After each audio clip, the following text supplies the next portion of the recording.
Hello and welcome back to another episode of Skids and Donuts, where today we're putting the new engine into the Volvo. I've been out here for a few hours already just prepping this engine. I haven't recorded anything. The gearbox, for some reason, I've changed the bell housing now, but now the car doesn't go into gear, which is really annoying.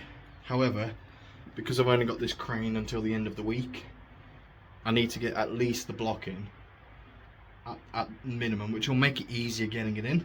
The next steps is taking things off the old engine that were new, like the engine mounts, and I think that's it actually. And I've already moved the intake manifold over with the carburetor. So yeah, the only thing on here now is the engine mounts. Put those on that engine. That engine can then go into there.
The engine is in, the mounts went straight down.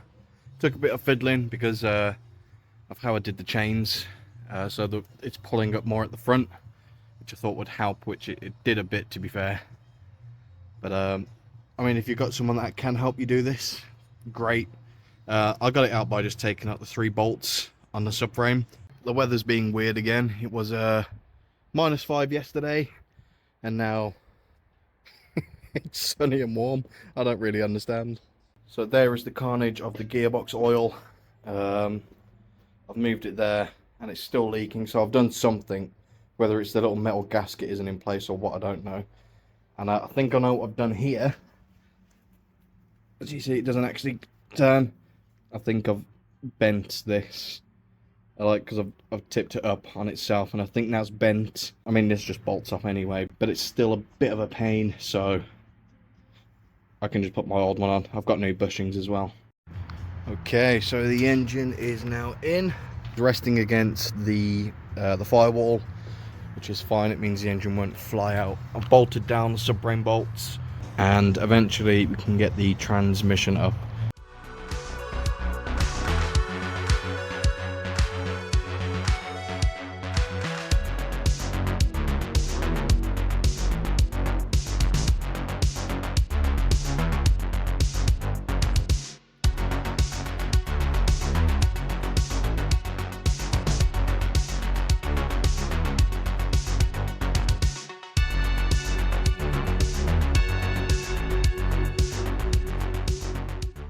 After I've released the bonnet again after it got stuck shut, I've screwed in the remainder of the screws and bolts. I'm going to clean all of this because it's making me upset. I don't like it. It looks disgusting. And although you're never going to see it, it can't help prevent rust in the future. So I'm going to clean it down and then coat it with some oil or something just to make sure it doesn't rust in the future.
It will never cease to amaze me how much just a simple clean can improve your car.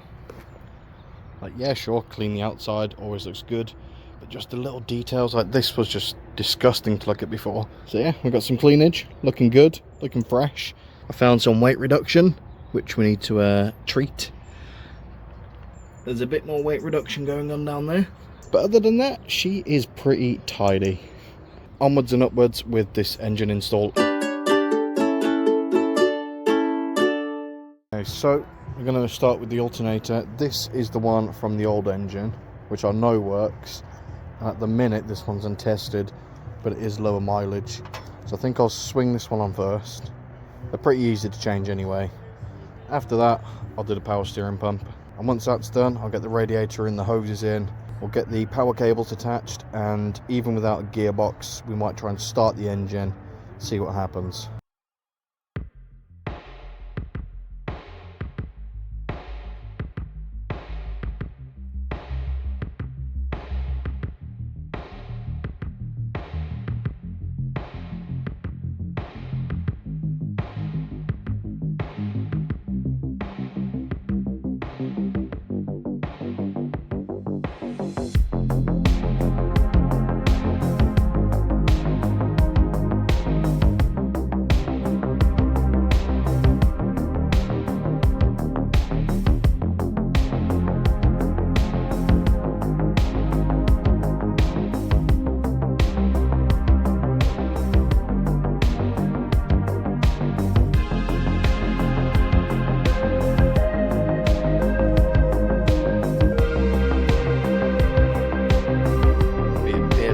Bit of a situation. That is where the thermostat goes, and that is I don't even know what that is. It's like salt almost, but that is absolutely everywhere. Oh, that is far from good. It does smell like coolant, so it could be a build-up of the old glycerin, but I'm gonna need to dig all of this out and see what I can do. I do have some radiator flush, but it's not going to do much for big deposits like that. That's going to need to manually come out. I can tell you now, there is no fun in using a hose when it's this cold outside.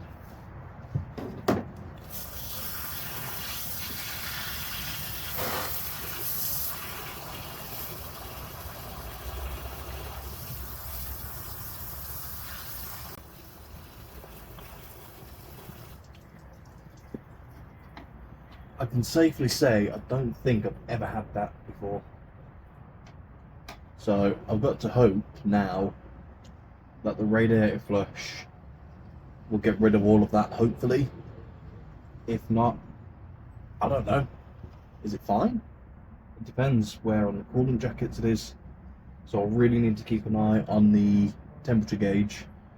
I've got a new thermostat here anyway, just in case the other one's bad. And we'll have to actually get this thing running to make sure it does work. So I guess we better crack on. There's a bit of a closer look. That's just the thermostat and the housing. I mean, that's glued in that. I mean, I can open the thermostat. No, that's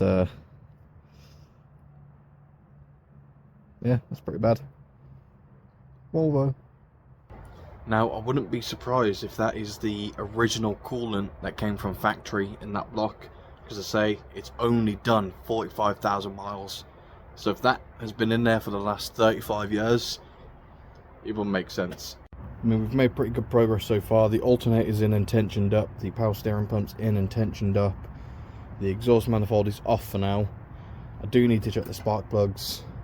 They're spark plugs, they're either good or they're bad. I need to attach the throttle cable for the carburetor and then start looking at the radiator and the fan.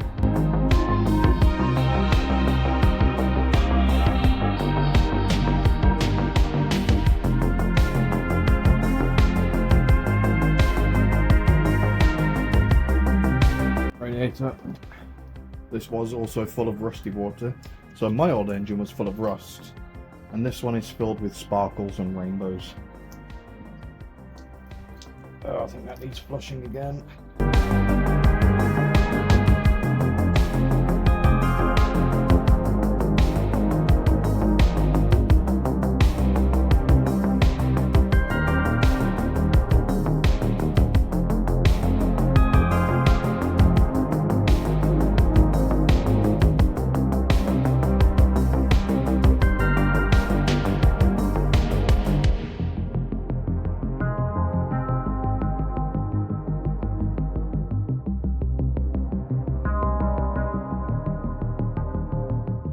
I've definitely got to get these replaced at some point.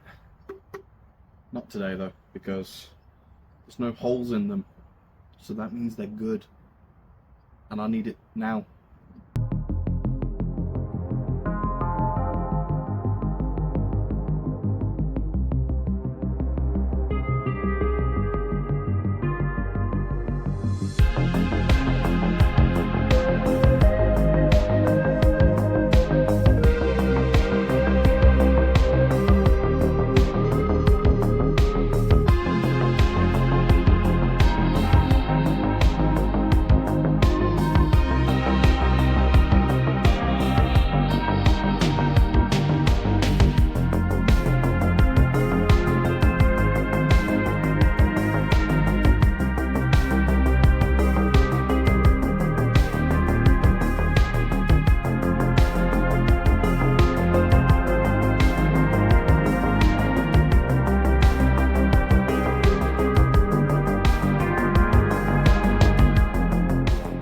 Okay, so we've got everything bolted up, we've got all the electrical connections added, we've got the timings set, those are back on. I need to add the radiator fan still, and the shroud.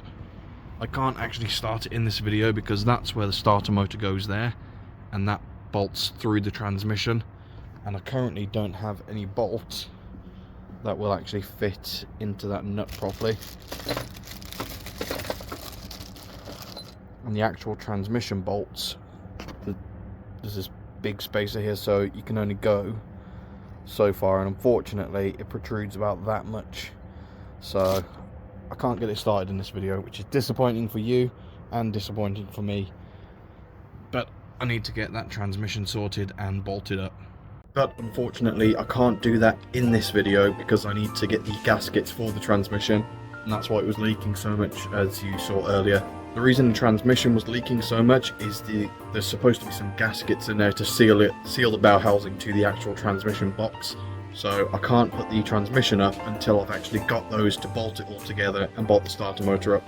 I know, I get it, it's disappointing, I'm sorry. But that does lead us to the end of the video. Thank you very much for watching, and I'll catch you again next time, where we're going to be doing something on this car. Take it easy.